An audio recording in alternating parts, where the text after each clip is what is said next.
الرجیم بسم اللہ الرحمن الرحیم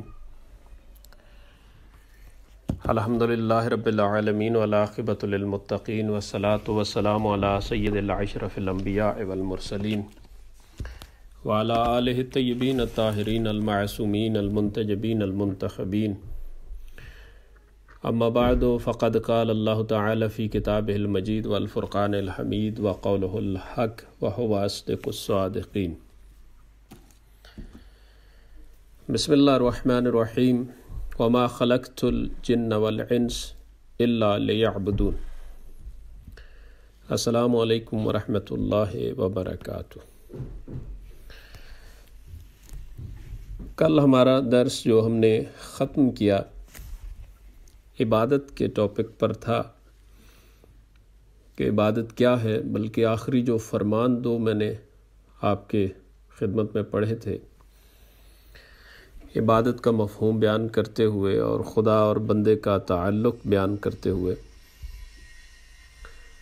وہ بہت خوبصورت فرمان تھے، بلکہ میں درس ختم کرنے کے بعد بھی اس پہ پڑھتا رہا اور سوچتا رہا۔ اب میں اسی فرمان سے آگے بڑھاؤں گا، بلکہ میں چاہوں گا کہ ایک بار اس کا تکرار ہو جائے تاکہ آپ کے بھی ذہن میں وہ فرمان رہ جائے اور ہمارے میں بھی،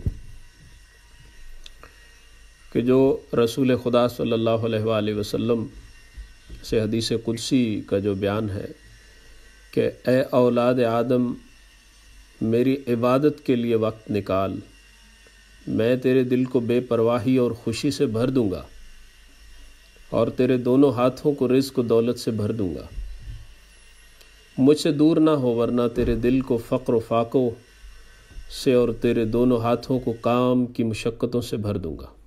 یہ آخری فرمان تھا، یعنی بہت بہت گہرا فرمان ہے۔ اگر اس پہ ہم جتنا بھی سوچیں، غور و فکر کریں تو میں سمجھتا ہوں کیا جا سکتا ہے۔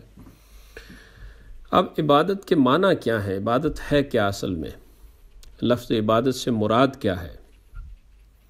تو عبادت کے معنی امام جعفر صادق علیہ السلام کافی میں ایک حدیث ارشاد فرماتے ہیں، مولا فرماتے ہیں کہ عبادت کے معنی خدا کی اطاعت کرنے کی اچھی نیت کرنا ہے۔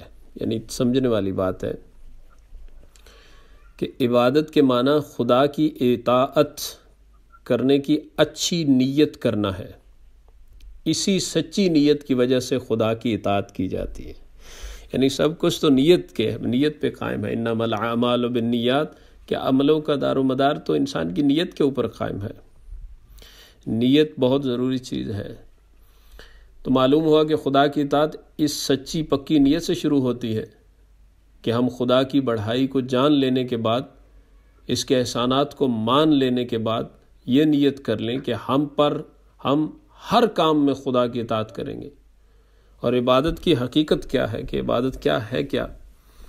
عبادت کی حقیقت یہ ہے کہ سب سے پہلے بندہ ہر نعمت کو جو خدا نے اس کو عطا کی ہے اپنا مال نہ سمجھے۔ یعنی بہت پیاری بات ہے کہ عبادت کی حقیقت یہ ہے کہ سب سے پہلے بندہ ہر نعمت کو جو خدا نے اس کو عطا کی ہے اسے اپنا مال نہ سمجھے، بلکہ صرف خدا کی عطا سمجھے، کیونکہ غلام کسی چیز کا مالک نہیں ہوتا، اسی لیے ہر نعمت کو خدا کی ملکیت سمجھ کر اس کو اس طرح استعمال کرے جس طرح خدا نے اس کو استعمال کرنے اور خرچ کرنے کا حکم دے رکھا ہے۔ دوسرا یہ امام جعفر صادق علیہ السلام کا یہ فرمان ہے عبادت کی حقیقت کے بارے میں۔ دوسرے یہ کہ اپنی پوری کی پوری توجہ ان فرائض، ان واجب کاموں اور ان کاموں کے ادا کرنے پر لگا دے جن کے ادا کرنے کا خدا نے حکم دیا ہے، اور ان کاموں کے کرتے رہنے سے رکے جن سے روکنے کا خدا نے حکم دیا۔ یہی تقوی کا پہلا درجہ ہے۔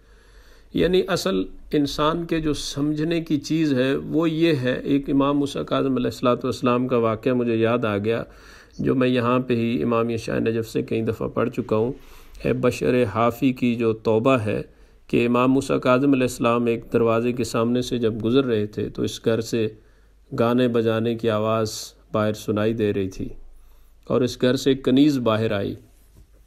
آپ لوگوں کو میری آواز ٹھیک آ رہی ہے؟ جی بالکل۔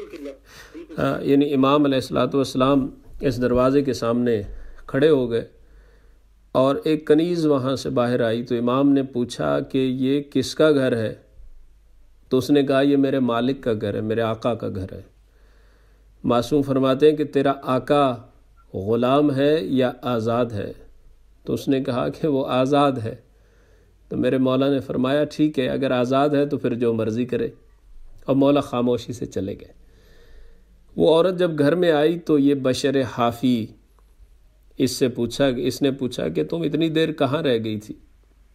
کافی دیر لگا دی تم نے واپس آنے میں۔ تو یہ عورت کہتی ہے کہ ایک بڑا ہی بزرگ شخص، خوبصورت، باریش اور نورانی شخصیت یہاں سے گزر رہے تھے، میں ان کے پاس کھڑی ہو گئی۔ وہ سمجھ گیا کہ وہ امام علیہ السلام ہے۔ کہا انہوں نے کیا کہا ہے تمہیں؟ تو اس عورت نے کہا کہ انہوں نے بس اتنا پوچھا ہے کہ یہ گھر کس کا ہے؟ میں نے کہا میرے آقا کا ہے۔ اور انہوں نے یہ پوچھا کہ تیرا آقا آزاد ہے یا غلام ہے؟ تو میں نے کہا کہ وہ آزاد ہے۔ بس وہ یہ کہہ کر چلے گئے کہ اب ٹھیک ہے، اس کی مرضی ہے جو کرے۔ یہ آدمی اسی حالت میں گھر سے دوڑا اور اس نے پاؤں میں جوتی بھی نہیں پہنی ہوئی تھی۔ یہ دوڑتے ہوئے امام علیہ السلام کی خدمت میں آ گیا اور امام علیہ السلام کے سامنے ہاتھ جوڑ لیے، کہا مولا میں آزاد نہیں ہوں، میں بندہ بننا چاہتا ہوں، میں غلام بننا چاہتا ہوں۔ یہ آدمی سمجھدار تھا، بھلے غلط رستے پر تھا، لیکن یہ سمجھ گیا کہ امام نے کیا فرمایا ہے۔ کہا مجھے غلام بنائیے۔ تو آپ نے ایسا کیوں کہا میرے بارے میں؟ مولا فرماتے ہیں میں نے تو بس یہی پوچھا کہ تم غلام ہو یا آزاد ہو؟ انہوں نے کہا آزاد ہے۔ تو جو آدمی آزاد ہے وہ پھر اپنا ہی رزق کمائے کھائے، اس کی اپنی دنیا ہے، وہ جہاں رہے، وہ تو نہ خدا کا رزق کھا رہا ہے، نہ خدا کی دنیا میں رہ رہا ہے، نہ کچھ اس کی عطا کردہ نعمتوں سے فائدہ اٹھا رہا ہے۔ تو اس آدمی نے کہا مولا یہ کیسے ممکن ہے کہ میں تو اللہ کا بندہ بننا چاہتا ہوں۔ تو پھر مولا نے فرمایا کہ اگر تم خدا کے بندے بننا چاہتے ہو تو پھر ایسے بن جاؤ کہ جیسے خدا چاہتا ہے۔ یعنی اس حدیث سے بھی یہ ثابت ہوتا ہے، اس مولا امام جعفر صادق علیہ السلام کے فرمان سے بھی یہ ثابت ہوتا ہے کہ مولا نے فرمایا کہ جب تم، دوسرا یہ کہ اپنی پوری کی پوری توجہ ان فرائض اور کاموں کے ادا کرنے پر لگا دیں جن کے ادا کرنے کا خدا نے حکم دیا ہے، اور ان کاموں کے کرتے رہنے سے رکے جن سے روکنے کا خدا نے حکم دیا۔ یہی تقویٰ کا پہلا درجہ ہے، یعنی یہی تقویٰ الہی ہے۔ اور کیا تقویٰ ہے؟ بس یہی ہے کہ خداوند متعال جہاں سے منع فرمائے وہاں سے منع ہو جائے، اور جہاں پہ پروردگار عالم جو کرنے کا حکم دے وہ کر گزرے۔ یعنی اپنی مرضی نہ چلائیں، یہ حکومت خدا ہے جس میں ہم رہ رہے ہیں، یہ اللہ کی عطا کردہ نعمتیں ہیں جو ہم کھا رہے ہیں، یہ جسم جو ہمارے پاس ہے اور یہ جو سارے اعضاء ہیں، یہ سب سے بڑی اللہ کی عطا کردہ نعمتیں ہیں جو ہمارے پاس ہیں۔ اس کا شکر بھی ہم ادا نہیں کر سکتے۔ تھوڑا سا بیمار ہوتے ہیں، آنکھ میں درد ہوتا ہے، انگلی میں درد ہوتا ہے، پھر قیمت خبر پڑتی ہے اس کی، پتہ چلتا ہے کہ یہ ایک انگلی یا ایک ناخن جب ٹوٹ جاتا ہے اور اس کا درد محسوس کرتے ہیں تو پتہ چلتا ہے کہ اس ناخن کی کیا قیمت ہے ہمارے جسم کے ساتھ۔ یعنی اللہ سبحانہ و تعالیٰ کی دنیا میں رہ رہے ہیں، اس کے پھل کھا رہے ہیں، اس کی نعمتوں سے انجوائے کر رہے ہیں، اس کی خوبصورت دنیا میں انجوائے کر رہے ہیں، تو پھر پروردگار کے ہم غلام ہیں، ہم اس کے بندے ہیں، وہ ہمارا مالک ہے، وہی سب کچھ ہے۔ تو جس چیز سے وہ باز رہنے کا حکم دے ہمیں باز رہنا چاہیے، جس چیز کے کھانے پینے کا اور حلال قرار دے اس کو ہم نے اس سے لطف اندوز ہونا چاہیے۔ اسی طرح جنا حدیث قدسی میں مروی ہے، رسول خدا صلی اللہ علیہ وآلہ وسلم نے فرمایا کہ بندہ کب اور کیسے عابد بنتا ہے۔ عابد کا مفہوم واضح ہے آپ پر، بندہ تو میں نے آپ کو عرض کر دیا کہ بندہ وہ ہے کہ جس کی پھر اپنی مرضی نہیں چلتی، اس کے مالک کی مرضی چلتی ہے۔ تو ہم اللہ کے بندے ہیں، تو ہمیں اللہ کی مرضی پر رہنا ہے، اس کی محبت میں رہنا ہے، اس کے حلال کو حلال اور حرام کو حرام سمجھنا ہے۔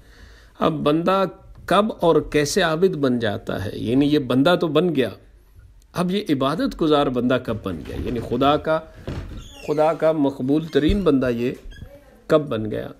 تو معراج کے موقع پر خدا نے فرمایا بندہ عابد اس وقت بنتا ہے جب اس میں یہ 7 خوبیاں پائی جاتی ہوں۔ ایسا نمبر 1، جس انسان کے اندر یہ 7 خوبیاں پائی جاتی ہیں وہ انسان عابد بن جاتا ہے، یہ اللہ کا فرمان ہے معراج کے موقع پر۔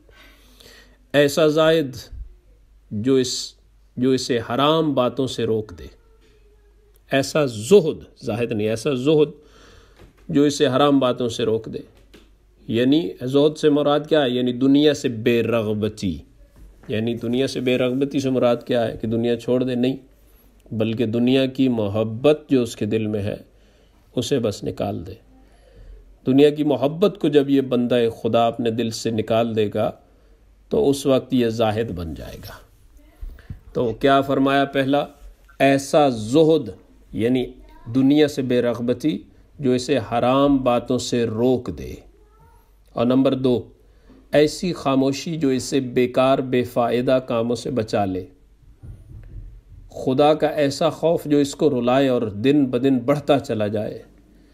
یعنی خدا کے خوف سے کیا مراد ہے؟ کہ اللہ سے نعوذ باللہ، اس کی ذات سے ہمیں کوئی ویسے ڈر ہے نہیں، وہ کریم ہے، رحم الراحمین ہے، لیکن ہمارے اعمال جو ٹھیک نہیں ہیں، ہمارے کام اور کرتوت جو ٹھیک نہیں ہے، تو پھر پروردگار کی جہنم بہت شدید ہے، اس کا عذاب بہت شدید ہے، پھر اس سے ہمیں ڈرنا چاہیے، پھر اس کے عذاب کے خوف سے ہمیں رونا چاہیے، پھر ہمیشہ اس کے سامنے گڑ گڑانا چاہیے اپنے گناہوں کو یاد کر کے۔ اسی لیے شریعت میں یہ ہے کہ آپ نماز کی حالت میں اپنے دنیاوی کام کسی کے لیے رو نہیں سکتے، نہیں تو آپ کی نماز باطل ہو جائے گی۔ بس ایک ہے محبت خدا، یعنی خوف اپنے گناہوں کو یاد کر کر کے اس پہ انسان گڑ گڑا سکتا ہے نماز کی حالت میں، یہ اب ہمارے رب کو بھی پسند ہے۔ یعنی یہ ہے خوف، پروردگار کے عذاب سے خوف۔ ہمیشہ ہر روز جب دعا مانگتے ہیں تو اس میں یہ بھی دعا مانگا کریں کہ میرا اللہ موت کے وقت ہمیں ملک الموت کی ہیبت اور سختیوں سے محفوظ فرمانا۔ میرا اللہ موت کی سختیوں سے ہم تیری پناہ مانگتے ہیں۔ میرا اللہ قبر کی وحشت سے ہم تیری پناہ مانگتے ہیں، قبر کے اندھیرے سے تیری پناہ مانگتے ہیں، منکر و نکیر کے سوال و جواب سے تیری پناہ مانگتے ہیں۔ اے پروردگار، تیری جہنم کے عذاب سے تیری پناہ چاہتے ہیں کہ جو بہت شدید ہے، اور ہمارا جسم بہت کمزور اور بہت ضعیف ہے، جس میں یہ تیرا عذاب جھیلنے کی طاقت موجود نہیں ہے۔ یعنی ہمیشہ یہ دعا کرنی چاہیے۔ دعا، ہم لوگوں کی دعا شروع ہوتی ہے پیسے مانگنے سے اور ختم ہو جاتی ہے گھر بنانے تک۔ صرف یہ دعائیں نہیں ہیں، صحت و سلامتی کے ساتھ یہ دعائیں جو ہمارے کام آنے والی، ہمیشہ کام آنے والی ہیں، وہ دردناک منازل جس میں سوا ہمارے خدا کے اور ائمہ کی محبت کے اور ہمارے اعمال کے کچھ کام نہیں آ سکتا، اس وقت کے لیے، اس منزل کو آسان بنانے کے لیے ہمیشہ خداوند متعال سے دعا مانگنی چاہیے۔ پھر کیا؟ چوتھا، خدا سے اس قدر شرمانا کہ اکیلے میں بھی خدا سے شرم آئے، یعنی اس قدر اس پروردگار کو اپنے قریب دیکھ لینا کہ کوئی بھی ایک ذرہ برابر غلط کام کرتے ہوئے شرم آ جائے کہ میرا پروردگار مجھے دیکھ رہا ہے، میں اس کے سامنے یہ کام کیسے انجام دے دوں؟ میں اگر کسی کو گالی بکنے لگاؤں تو مجھے یہ سوچنا چاہیے کہ میرا پروردگار جو سامنے مجھے دیکھ رہا ہے، میں اس کے سامنے کس طرح سے یہ گالی کسی کو بک سکتا ہوں؟ اگر میں اپنے والدین کے ساتھ بدتمیزی کر رہا ہوں تو مجھے یہ خیال رہنا چاہیے کہ میرا پروردگار جو میرے سامنے کھڑا ہے، میں اس کے سامنے شرمندہ ہو رہا ہوں، میں کیسے یہ کام کر سکتا ہوں؟ کوئی بھی دنیا میں حرام کام کرتے ہو، کوئی بھی فعل حرام بجا لاتے ہو، انسان کو ہمیشہ یہ یاد رکھنا چاہیے کہ اس کا پروردگار اس کے سامنے کھڑا ہے اور اس کو شرم آنی چاہیے۔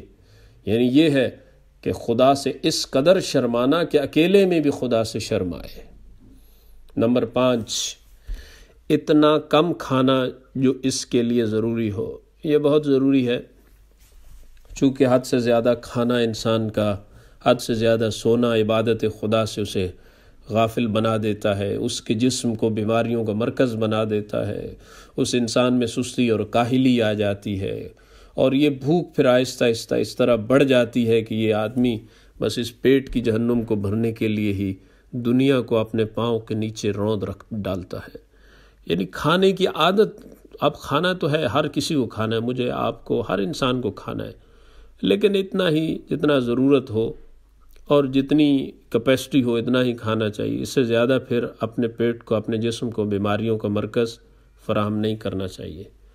کم کھانے میں ہی انسان اللہ کی عبادت بھی خشوع و خضوع سے کر سکتا ہے۔ یعنی شام کو اگر کم کھا کے انسان سوئے گا تو یقیناً وہ نماز تہجد سے پہلے اپنے وقت پر اٹھ پائے گا۔ اگر کم نہیں کھائے گا تو اس کا پیٹ بھاری ہے، اس کا دماغ ایسے سست و کاہل ہو چکا ہے، نیند اس کو چڑھ جاتی ہے، وہ کیسے اٹھ پائے گا؟ وہ نہیں اٹھ پائے گا، اور بلکہ اس کے الارم بج کے بند بھی ہو جائیں تو بھی اسے یہ خواب غفلت جو ہے اس سے وہ بیدار نہیں کر سکتے۔ پھر نمبر 6 پہ، کیونکہ میں خدا دنیا کو پسند نہیں کرتا، صرف اس لیے تو بھی دنیا کو پسند نہ کر۔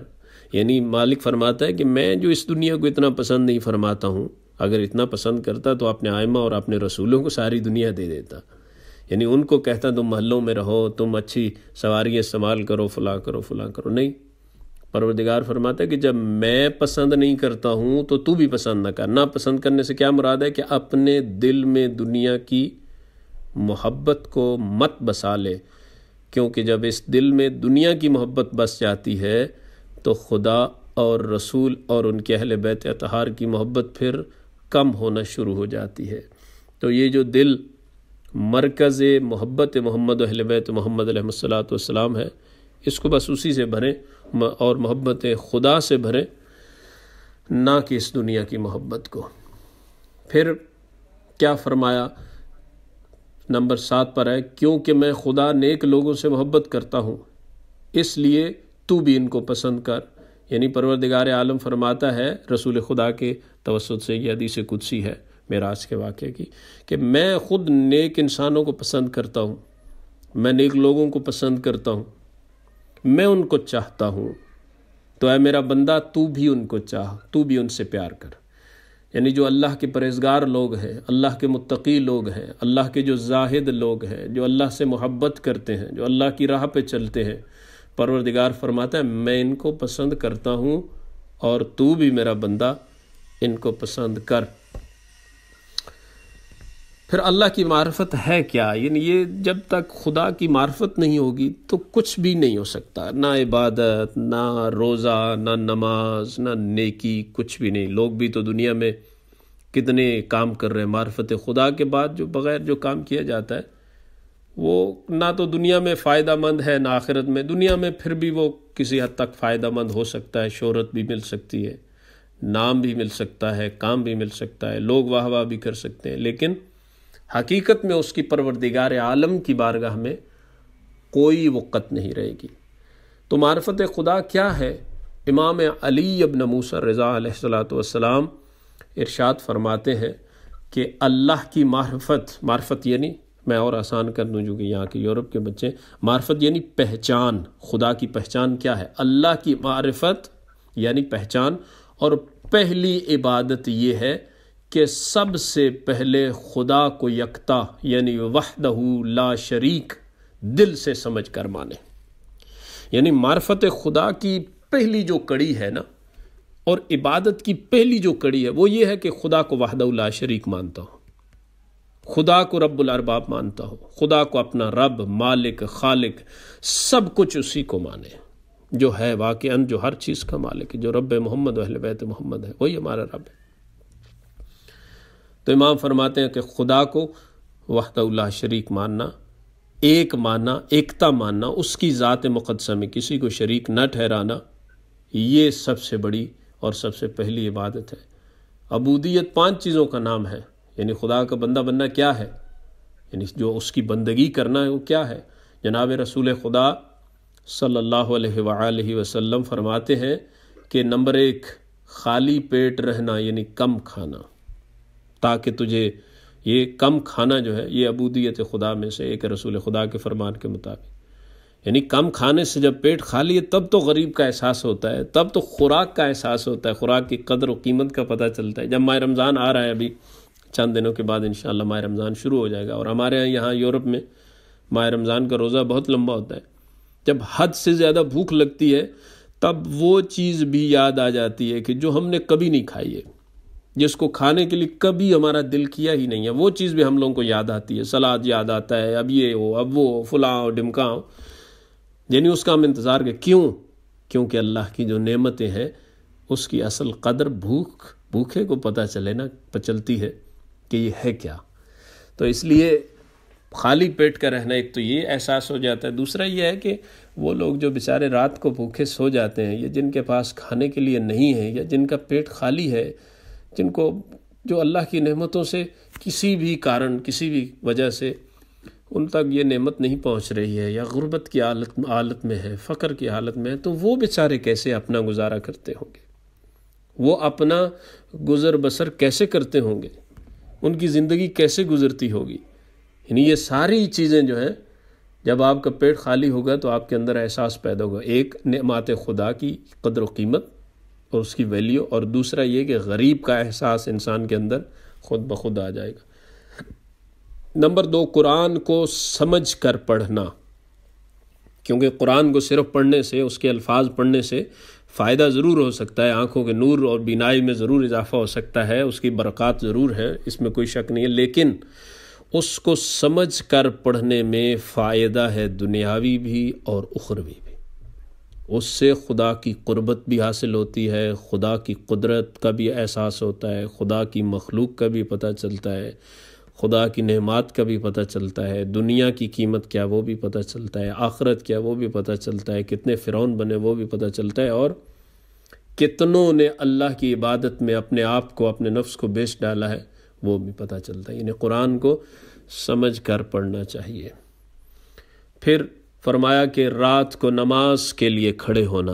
سبحان اللہ. یعنی جب آپ رات کو نماز کے لیے کھڑے ہوتے ہیں تو یہ ہے اصل عبودیت کہ آپ پروردگار عالم آپ پہ رشک کر رہا ہے، میرا بندہ ہے، میری عبودیت میں میرا عبد ہے، میرا بندہ میرا غلام ہے، میری عبادت میں کھڑا ہوا ہے. پھر رسول خدا نے فرمایا صبح کے وقت خدا کے سامنے گڑ گڑانا.